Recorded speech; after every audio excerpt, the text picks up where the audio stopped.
have a lot of different standards. So we talked about Ethernet and 802.3 last time. I didn't have anybody guess how many standards there are, but you can see from there there's actually kind of a lot of standards on there. And sometimes they happen from things that are going to happen but then don't. I think we mentioned Cat7, which is going to be a shielded cable, and that was going to help and make 10G available. But as you noted, you can get 10G over Cat6 these days. And Cat6, I haven't had a roll of Cat6. I just used up my roll of 5E the other day. Although I was starting to feel bad putting it in the walls after a while because it's like, am I going to be duct taping a Cat6 to the end of this thing and pulling it through next month? Incidentally, if you're ever building a house and you're like, what wire do I run? The right answer may be a Smurf tube. They're probably available under different brands now. All right. I don't know if it's going to arc. Smurf tube. All right. Yeah. Here are Smurf tubes.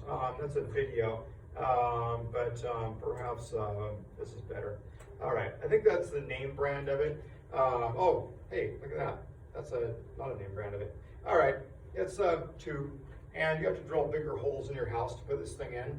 And then once you do it, though, you can stuff whatever cable you need down it fairly easily. I was helping my folks build a house about 20 years ago now, I guess. Anyway, we put a lot of Smurf tubes in. I think the only color was blue back then. And they've been used a fair number of times. All right, yes, Cat7 and standards and whatnot. Yeah, you get that. All right, so let's look at 802.11 this time as another kind of example of the same thing. All right. I'll probably show you an 802.11 frame too at some point. All right, there's an 802.11 device. I have one of those. I like two of those. My son disassembled one recently that wasn't working right, and so I finally gave it up. All right, so the WRT54G was actually a kind of a classic for a long time. People were running Linux on them and things. There were a bunch of revisions though. The one I had, the last one I had, actually couldn't install the OpenWRT framework. It was a non-supported version of it. All right, anyway, so yes, there's a lot of these ones, and I want to kind of cover the history of this thing and the protocols. All right, so it had its origins back in 1985, and that's when this ISM ban, Industrial, Scientific, and Medical ban, was released for unlicensed use. So early on, we had kind of A and B standards. So the first ones you saw a lot of. I never saw any gear before an 802.11b and an A.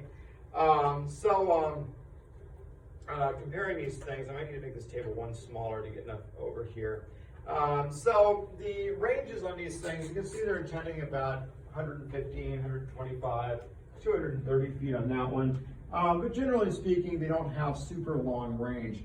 And so this is you're expected to be kind of in the same room or same ballpark of your access point and stuff. If you use a directional antenna or a card that sends out 200 milliwatts instead of 15, you can change these numbers a fair bit. But that's sort of the intent here. So really kind of indoor use. All right, B and A. These came out real similar release date. You can see release date in 99. And so they were contemporaries. A lot of laptops actually had a card that will support both of them. A is faster than B. It actually uses a higher frequency here, and I don't know where it has the bandwidth on here. Stream, megabit rate. All right, options. So you can see options go as high as 54 here with this block right down here, and that includes the 802.11a. 802.11a, I don't think it really took off quite as much. When I was running around with one of these cards on my laptop, it seemed like you never use the A. You're always using B, 11 megabits. That said, with 802.11b, it really did tend to achieve its 11 megabits if you were in range. And so that was not that bad. A lot of the network infrastructure was still 10 base T back then, 10 megabits over wired, and so this was actually competitive. That said, fast Ethernet had been around for a few years by the time this came out, and so if you're up to date with your Ethernet, it was almost 10 times as fast and more reliable to boot. It was good for what it was used for. All right, 802.11g got a lot of adoption. This one right down here, released a few years later at 2.4 gigahertz. So it gave the 54 megabits available at 2.4 gigahertz. And it made it very easy for manufacturers to support both B and G with the same card. And so a lot of times you saw less expensive cards would support B and G, but not A, which might also not really help A be adopted very well. Certainly they were faster, and that was nice. And they tended to actually achieve their 54 again if you were close by. 802.11g is still in use. All right, so then things kind of diversified a bit. And notice this chart is not absolutely complete. We don't have every last letter here. These days we moved on to N and AC and whatnot. And so a lot of these ones expect multiple antennas, and a lot of the time they actually have fairly excitingly high bandwidth numbers. You can see some of these, up to 4,803. These usually require multiple connections in order to make it happen now. I would say most 802.11 AC connections are not operating at the top of the range for them in here, which, it's okay. They're still faster than the others. You can see that even at the lowest spot in the standard here, we've got up to 346. The 802.11ax here actually uses a dual band with multiple frequencies in order to really try to push the bandwidth through the roof. And there's some very fast standards available out there for you. All right, some of these are very recent. I don't think there's probably some of you guys are probably early adopters. Anybody have an 802.11ax router around? All right, I don't know how available these things even are. If it's just kind of the standard's been ratified and maybe not that many have actually been produced. All right, there's some at much higher frequencies in here. You can see it actually gives you it, up to potentially 15 gigabits. That said, I haven't seen a lot of the 802.11aj gear actually sitting around. And microwave that you're in, solar? I think that's beyond what they normally call a microwave. So it's like 10 times the frequency. All right, so yeah, a few different standards here. It's normally how these things go. Okay, so there's in some ways a little bit more diversity here in a way with the Wi-Fi standards. With the 802.11 or 802.3, so it's kind of like, all right, here's the standard on copper, here it is on fiber, here it is on thick coax for a while. Eventually the thick coax ones drop out. These ones, a lot of times it's like, all right, this one uses multiple frequencies, and you can have up to some really significant bandwidth depending, or you might have really a lot less bandwidth than that depending. And yeah, a lot of changes there. All right.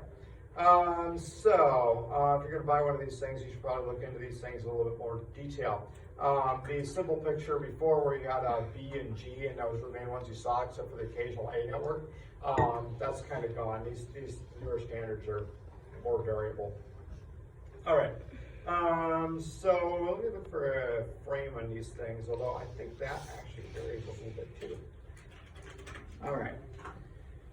802.11 frame types. Okay, so here's kind of a, generally speaking, there's what an 802.11 frame is going to look like. Hey, it even says that down there, generic 802.11 frame.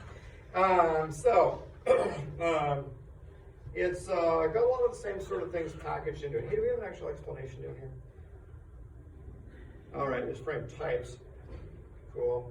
Some of these ones, they actually put a little explanation of what each of these things is on here, which is kind of cool. All right, protocol versions. So you can have a version. All right, so these things expand. So here's this one here. You see this frame control region right there at the beginning. If we head down to this picture right there, there is the frame control. Sort of expanded out a little bit, showing you the actual bits for each of these pieces. So that does increase the parsing difficulty a little bit. So for the frame control, it's got some more detail in here. You can have version and type. Here's a bunch of types. Subtypes. There's a bunch of subtypes, and so on. So part of the problem here is there's a lot of management that has to happen. So for example, you have these beacon frames. It's a type 0 is the primary type. It's a type 1000 for the subtype. And yeah, it's a beacon. If you look at what a beacon frame is, one of the management frames in 802.11, yeah, we do that, contains all the information about the network. So beacon frames are transmitted periodically. So they announce that the wireless LAN is there. If you turn these things off, then nobody is going to know your network is there unless you're actually using it.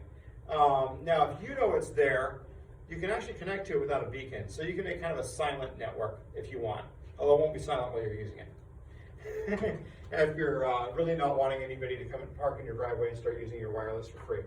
That said, the usual solution here is WPA, not turning off your beacon frame. All right, so that's just an example of a type on here. And so there's quite a few different types. ACKs, it's an acknowledgement. This just linked to the generic ACK page, but with the 802.11, not only is everything checksum and whatnot, it's actually acknowledged. And so that way you know if the receiver has actually got the information that you sent. CTS, we'll be talking about media access control pretty soon, and we'll come back and talk about some of this stuff some more. RTS and CTS, request to send and clear to send. So it mentions this is optional in 802.11, but it tries to reduce frame collections introduced by the hidden node problem. Here's what a hidden node problem is. All right, suppose we're not in this room, but that's the only access point on campus that works. Somebody is sitting in the field over on the outside, and they've got the directional antenna, and they're pointing it at the access point up here with a 200 milliwatt card. Say sitting on a porch of that church across the way I can see. Somebody else, on the other hand, is sitting over there in Sacagawea Hall, and since that's the only working access point on campus, they've got their own Pringles can pointed at it. All right, cool, right? They can both talk on the internet. Works. But here's the problem. So suppose somebody over there is pointing at the access point, and the person over there is busy sending to the access point. The access point can see that it's receiving data. The person out there sitting on the porch of that church cannot tell. So they could go start sending their own data to the access point. But it can't receive two data streams at the same time. And so it'll end up garbling the other one.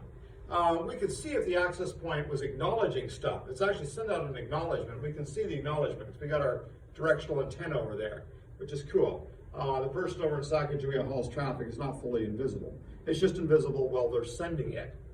All right, so the request to send and clear to send.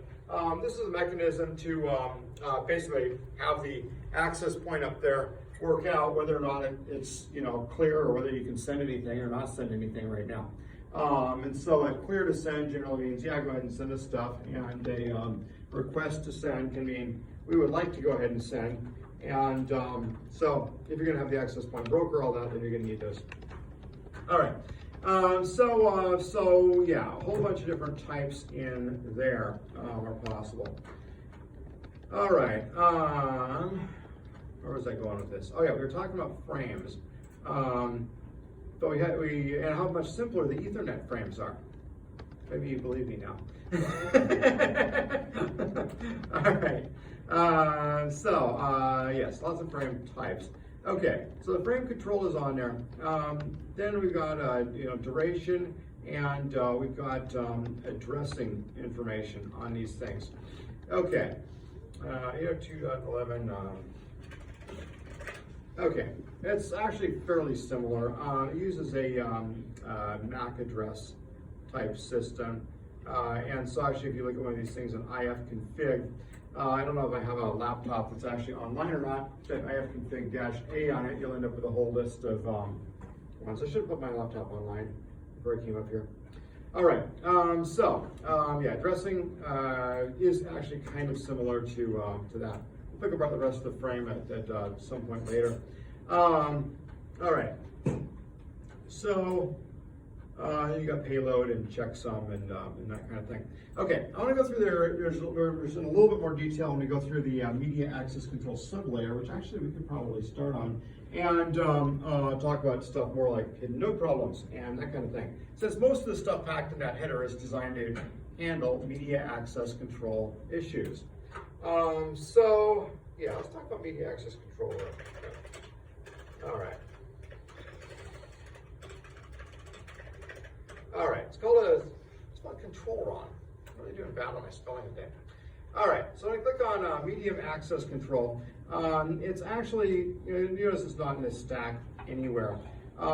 It's the media access control sublayer, and so it's a sublayer in the data link layer.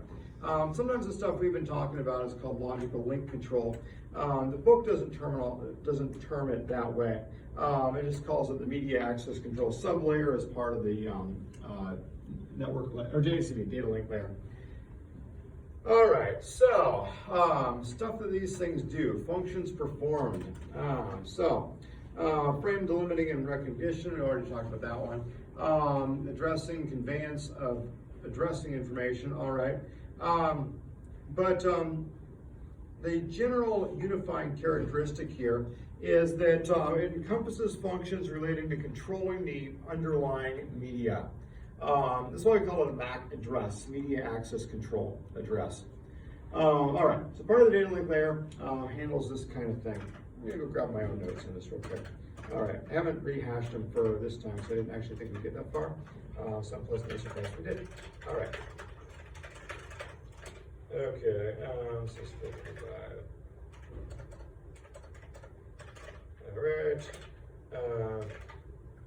Yeah. Okay, so main challenge here, kind of the biggest challenge is who talks, like who gets to go ahead and start using the media. And I talked about, hey, the silly scheme. Yeah, all right, let's talk about the silly scheme. Okay, so here's a silly scheme you could do. You just go ahead and suppose you got a network. All right, in this room we got a bunch of laptops, right? I'll talk you to that access point up there. So let's go ahead and say for each laptop, it gets 1 second of exclusive use, then it has to be quiet, and move on to the next one. It would work. There wouldn't be any collisions. As long as you know when it's your turn. So that's kind of a silly scheme because generally speaking, this is not the way that network traffic works. If network traffic was some kind of constant thing, suppose everybody in here was busy downloading a file and the file was a terabyte, and so you all needed all the bandwidth you could ever have.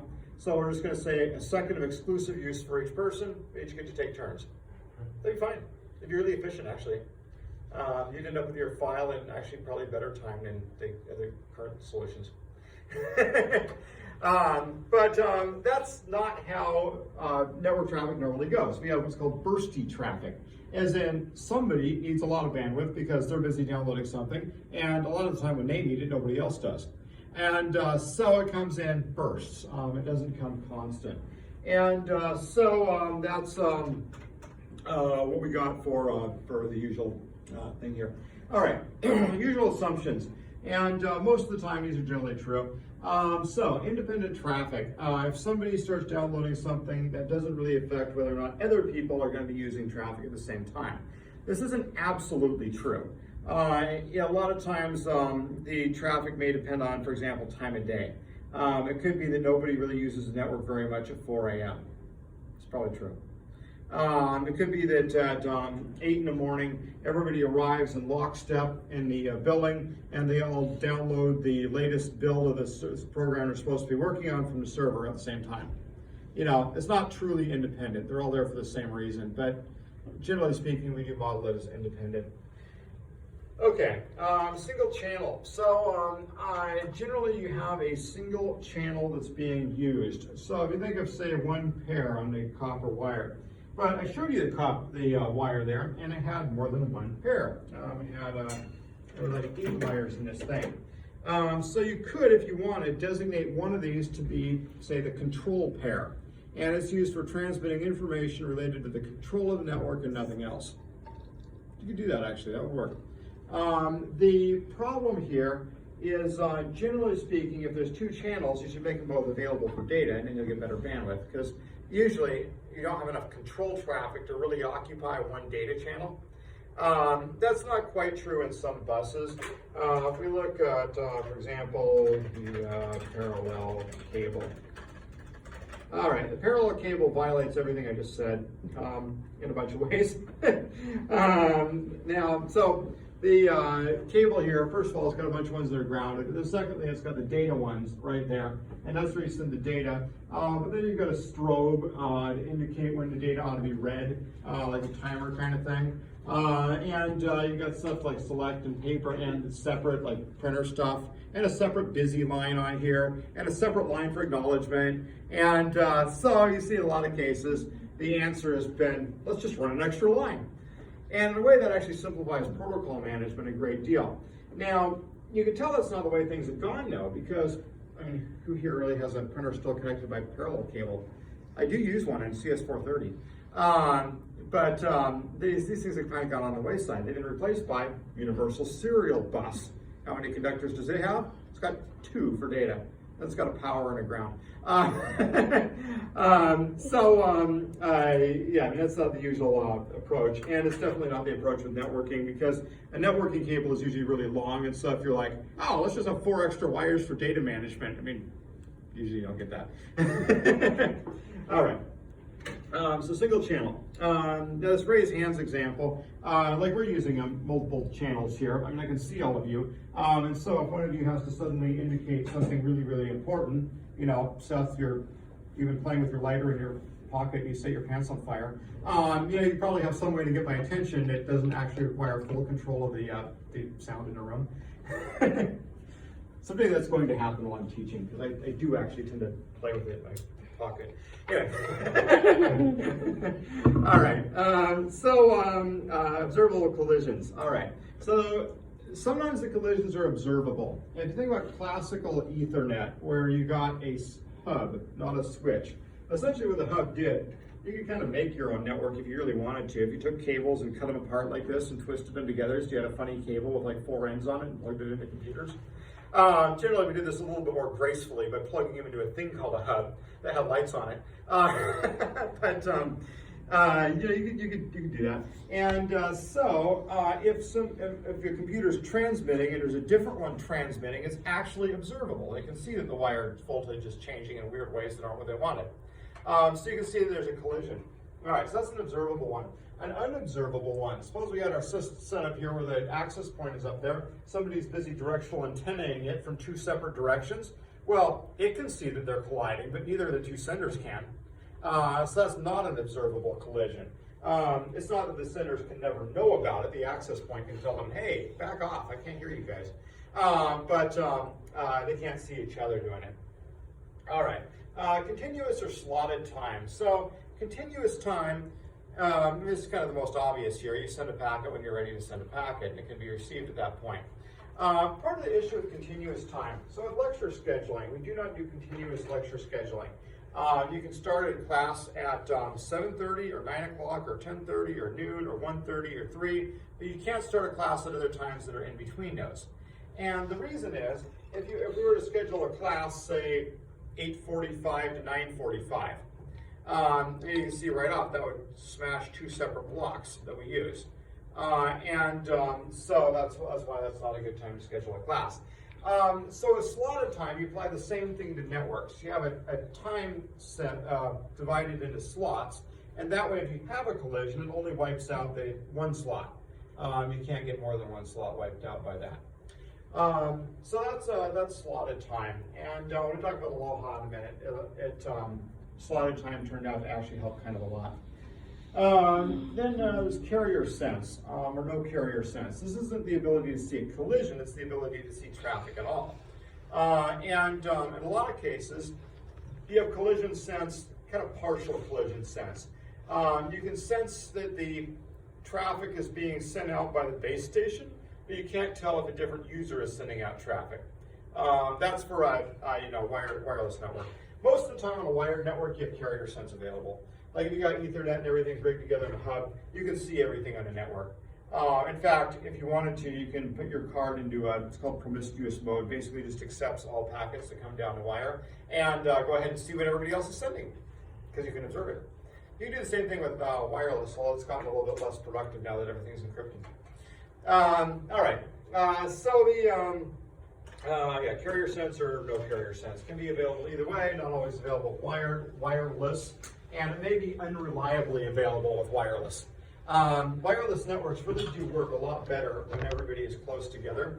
But that said, a lot of the times the point of a wireless network is you can have a network where you can't run wires. So you oftentimes don't really get to pick your arrangement of stations inside it. All right, I got to stop for now because we're about out of time. We'll finish talking about this stuff